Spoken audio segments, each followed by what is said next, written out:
தேவ இன வரலாற்றிலே எல்லா வகையிலையும் சிறப்புமிக்க, செயல் திறம் மிக்க, சிந்தனை திறம் மிக்க, உச்சக்கட்ட திருவுருவமாக பரிணமித்தவன் மனிதன். இந்த மனித வாழ்க்கை நடக்கின்ற இந்த இடம் குருட்சேத்திரம்.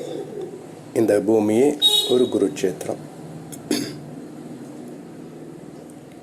இதில் நடக்கின்ற யுத்தம், குருட்சேத்திர யுத்தம் என்பது வாழ்க்கை போராட்டம். யுத்தத்திலே இளைஞர்களும் உடல் திறமும் போர் திறமும் உள்ளவர் மட்டுமே பங்கு கொள்வார்கள். ஆனால் வாழ்க்கை போராட்டத்தில் பிரசவத்தின் போது எடுத்த முதல் மூச்சு முதல் மரணத்தின் போது விடுகின்ற கடைசி மூச்சு வரை ஆண் பெண் என்ற பேதம் இல்லாமல் கலந்தே ஆக வேண்டிய ஒரு போராட்டம் இந்த மனித வாழ்க்கை.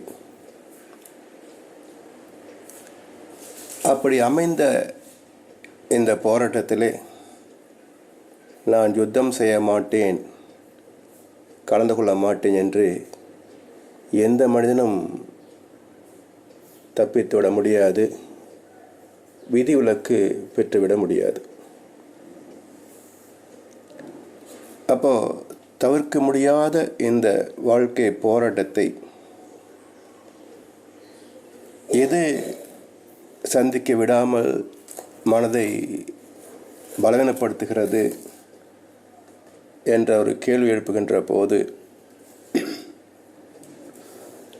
தேவையற்ற பந்த பாசங்களும் கடந்த கால அனுபவங்களுமே நம்மை பந்திக்கின்றன. இவற்றிலிருந்து விடுபட்டு விட்டால் இந்த யுத்தத்தை சந்திப்பதும் வெற்றி கொள்வதும் சாத்தியமானதே என்று சாதித்து காட்டியவர்கள் இதுவரைக்கும் வந்து வாழ்ந்து முடிந்த மக்கள் தொகையிலே விரல் விட்டு எண்ணக்கூடிய அளவிலே ஞானிகள், சித்தர் பெருமக்கள், தீர்க்கதரிசிகள் என்று ஒரு சிலர் மட்டுமே இந்த வாழ்க்கை பயணத்தை, குருட்சேத்திர யுத்தத்தை வெற்றிகரமாக நடத்தியிருக்கின்றார்கள், கிருஷ்ண பரமாத்மாவை போல. ஆனால் ஒரு சிலர் மட்டும் இப்படி வாழ்ந்தால் போதாதே, எல்லோரும் இந்த பூமியில் நிறைவாக வாழ வேண்டும் என்பதுதானே பரிணாமத்தின் நோக்கம். எனவே அதற்கு வழிகாட்டக்கூடிய வகையிலே வெளிப்பட்டதுதான் இந்த ஸ்ரீமத் பகவத்கீதை என்ற ஒரு ஞான பெட்டகம். இந்த வாழ்க்கை போராட்டத்தை சந்திப்பதற்கு அடிப்படையில் என்ன விளக்கம் தேவை என்றால், இந்த வாழ்வுக்கும் நமக்கும் நாம் நினைப்பது போல மிகப்பெரிய பந்தம் இல்லை என்பதை தெரியப்படுத்துவதுதான். ஏதோ நாம் இங்கே நிரந்தரமாக வாழ்வது போலவும், நாம் பெற்ற அனைத்து அனுபவங்களும் செல்வங்களும் இங்கே நிலைத்து விடுவது போலவும், நம்மை நம்பித்தான் குடும்பம், தொழில், சமுதாயம், இந்த உலகம் இருப்பதாக பல வகையிலே மனதளவிலே பந்தங்களை ஏற்படுத்தி கொண்டோம். அதனால் வந்த துயரங்கள் தான். மனித ஜாதியின் துயரம் யாவுமே மனதினால் வந்த நோயடா என்ற கண்ணதாசன். யாதனின் யாதனின் நீங்கியான் நோதல் அதனின் அதனின் இளன் என்றார் வள்ளுவ பெருந்தகை. அப்படி என்றால் பற்று, பந்தம், பாசம் இவை எல்லாம் எதுவுமே இல்லாமல் வாழ்ந்துவிட முடியுமா? இது சாத்தியம்தானா என்ற கேள்வி வருகின்ற போதுதான் எதை பற்றி கொள்ள வேண்டும், எதை பற்றி கொள்ளக்கூடாது என்ற தெளிவை பெறுவதற்காகத்தான் இந்த வாழ்க்கை என்பது கடந்த கால அனுபவங்களின் பிரதிபலிப்பு. எதன் மூலமாக? ஆத்மாவின் மூலமாக. அப்போ பரமாத்மா, ஜீவாத்மா என்ற இரண்டு நிலைகளிலே அமைந்தது இந்த பிரபஞ்சம். ஒவ்வொரு மனிதனுக்குள் இருக்கின்ற ஜீவாத்மாவின் மூலம் எது என்றால் பரமாத்மா தானே. அந்த பரமாத்மாவோடு ஆணவம், கண்மம், மாயை என்ற மும்மலங்கள் இணைந்ததால் இது கலங்கப்பட்ட ஜீவாத்மாவாக வாழ்கிறது. இந்த கலங்கங்களை நீக்கிவிட்டால் மீண்டும் இது பற்றற்ற பரமாத்மாவாக மாறிவிடும்.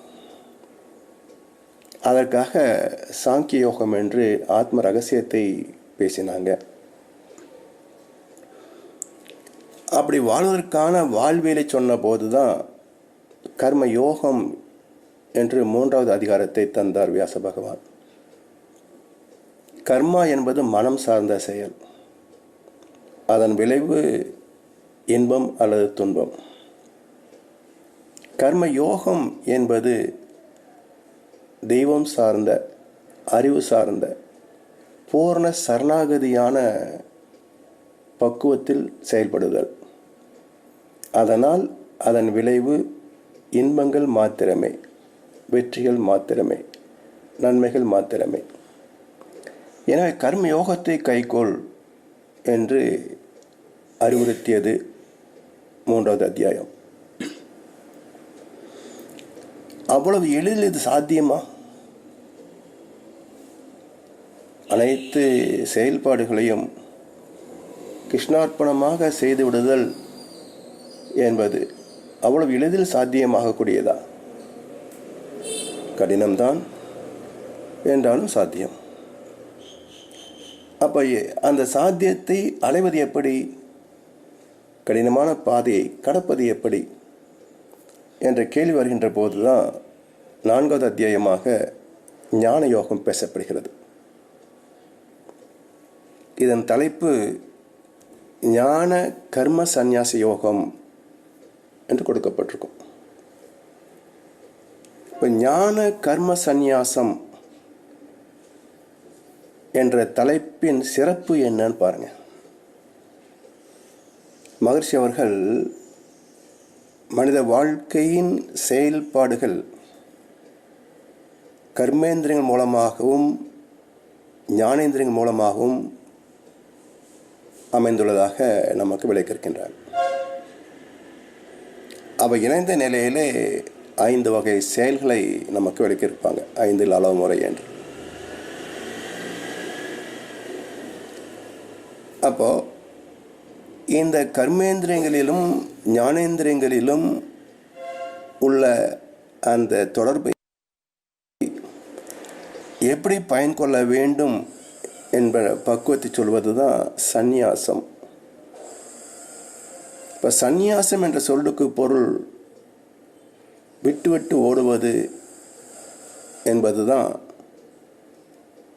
மனவளக்கலைக்கு வருகின்ற வரைக்கும் நமக்கு சொல்லப்பட்ட செய்தி.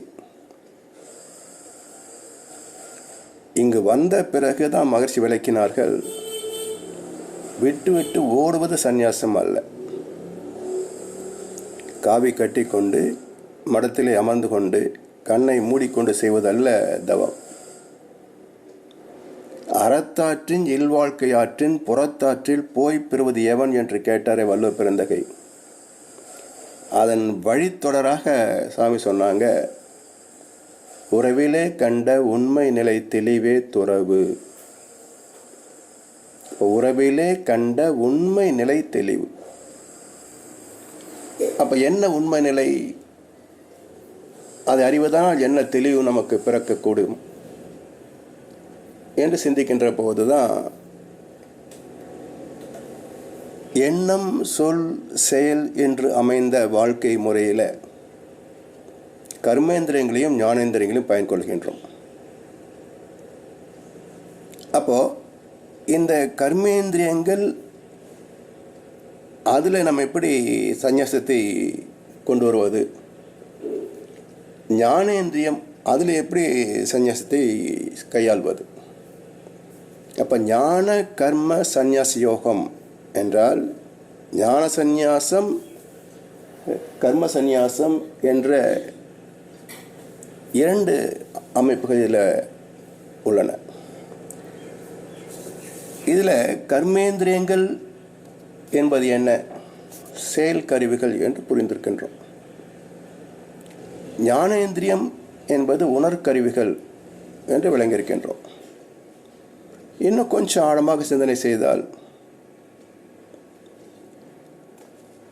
மெய், வாய், கண், மூக்கு, செவி இவையெல்லாம் ஞானேந்திரியங்கள். இந்த ஞானேந்திரியங்களிலே எப்படி நாம் செயல்படுகிறோம் என்று பாருங்களேன். மெய் தொடு உணர்வு ஸ்பரிசம்,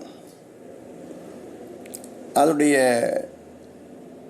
உச்சம் என்ன என்றால் உடல் முழுவதும் பரவி ஒரு எல்லாம் மறந்த ஒரு பேரின்பத்தை தூக்கக்கூடிய ஸ்பரிசம் தாம்பத்தியம். அப்போ தாம்பத்தியத்தின் மூலமாக, தோல் என்ற ஸ்பரிசத்தின் மூலமாக நம்முடைய அறிவு பெறுகின்ற இன்பம், அது ஞானேந்திரியத்தின் வெளிப்பாடு. அப்போது அந்த தோல் என்ற ஸ்பரிசத்திலிருந்து தனக்குள் பயணித்து அறிவது ஞானேந்திரியம். அதே போல் வாய் என்பது நாக்கின் மூலமாக உணவு புரட்டி புரட்டி போடுகின்ற போது ஏற்படுகின்ற உரசலிலே அந்த நாக்கின் சுவை உணர் அரும்புகள் பெறுகின்ற தன்மாற்றத்தை உள்ளே பயணிக்க வைத்து மூளை செல்கள் வழியாக அறிவு அதை சுவையாக உணர்கிறது. இது ஒரு உள்நோக்கிய பயணம். கண்கள் வழியாக பார்க்கப்படுகின்ற காட்சி உள்நோக்கி பயணித்து மூளை செல் வழியாக அறிவு அதை பார்வையாக உணர்கிறது. வாசனை அலைகள் மூக்கு வழியாக உள்ளே பயணித்து அறிவு அதை உணர்ந்து கொள்கிறது.